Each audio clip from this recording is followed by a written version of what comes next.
Super Rugby, round number 2. The Chiefs have gone 2 from 2 on the road, and I'm on the road. It's not my house, my mum's house, because West Auckland has no internet at the moment. So I'm here at my mum's house. Thanks, Mum, for lending me your house. She's at my house, my kids and my wife. We've done a swap, and I'm just here watching the rugby, so it's worked out all right. Go back home and see them tomorrow. Hopefully the internet is back. I've just sat down and watched the Chiefs beat the Highlanders. Highlanders, second home game for them. Gave it a good crack. Bit of a comeback at the end, but a little bit too little too late. And honestly, I feel like the Highlanders will feel a little bit frustrated, particularly with one of the tries they conceded, which was particularly soft after holding the Chiefs out for quite a period of time. And for the Chiefs, you've got the smart plays, man.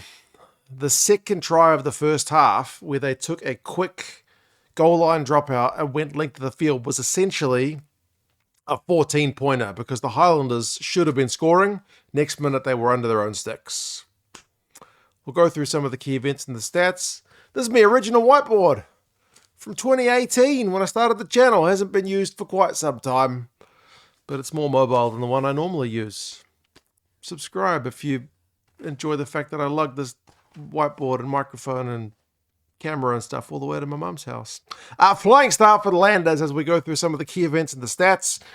Into the Chiefs 22, Fakatava picks out Casey on a kind of blindside pass. Tangi Tau to Nadeki, the two wingers combined. It is a heck of a try for the Landers. Perfect way to start the game. Very slick and a great conversion from Cam Miller.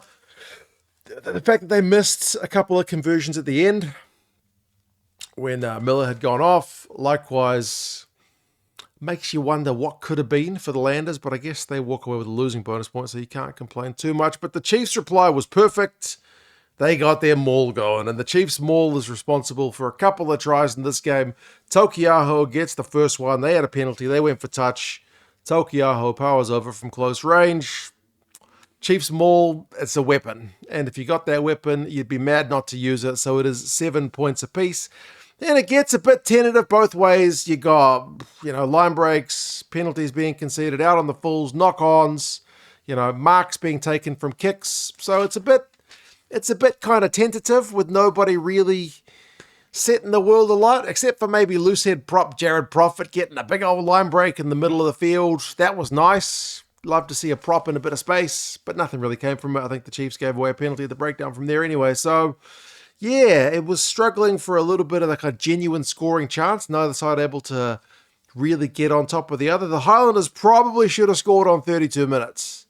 They were a metre or so out from the Chiefs' line a couple of times. Finally, Miller went for the cross kick, and it was Withy, the loose forward, who ended up almost getting it. It was so close. Couldn't quite get it, but from the resulting quick taken goal line dropout, he only just bloody drop kicked that Quintu Paia.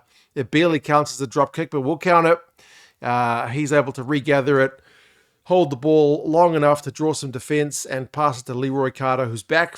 First game of the season for him, the All Black, and it's a hell of a try. As I said, 14 points, essentially, because you've almost conceded 7 and you've gone and scored 7 your own. So a big, big moment for the Chiefs. They take a 14-7 lead into the sheds, despite only having 42% territory. Landers probably will be a little bit frustrated with their lack of ability to convert chances in the first. Fairly even, in a lot of other stats. Kicking was pretty even, tackles was pretty even, possessions pretty even, like 49-51 to the Chiefs. Yeah, pretty even arm wrestle match.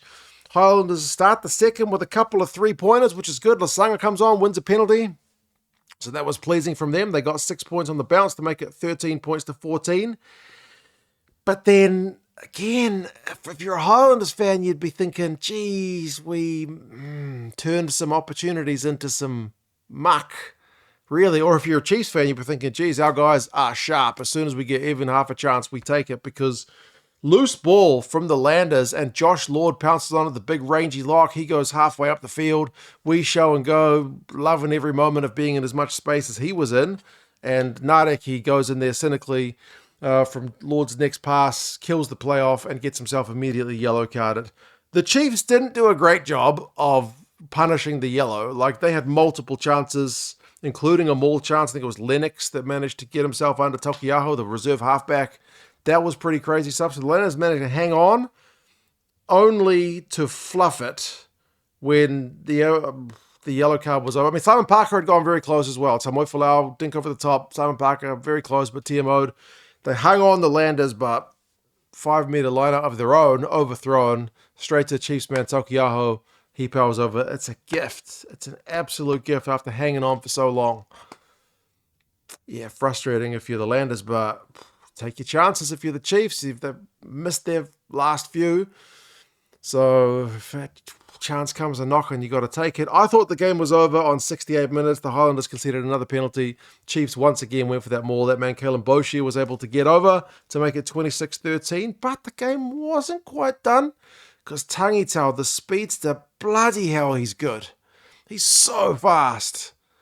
He gets the ball seemingly nothing in the Landers' backfield and just puts the hammer down through something of a half gap. Nobody really touches him. Not even beating on guys on the outside. Hot knife through butter. Unbelievable stuff.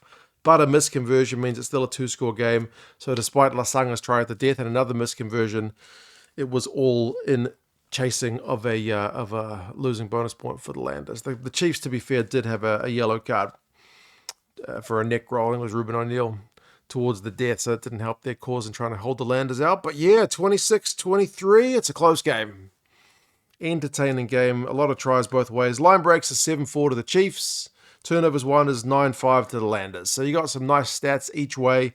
Penalties conceded is pretty even, 11-10. The Landers conceding one more. Missed tackles is 20-19. The Landers having one more. Territory is edging with the Landers. Possession is edging with the Landers as well. No, it's actually 59-41 is more than just edging, but gotta stop saying edging. Yeah, individuals. Tangitau had 3 line breaks. Tokiaho 15 carries. Tava Nawai 3 turnovers. 1. Jeez, he's good. Boshia 15 tackles. It's another win for the Chiefs, but a really good game. Nice close one. I'm glad I was able to watch it. Thanks, Mum, for the internet. I'm going to go see how my Blues go against the Force. You guys take care of yourselves and let us know your thoughts of the game. Subscribe to the channel. Take care. Talk to you guys again soon. See you later.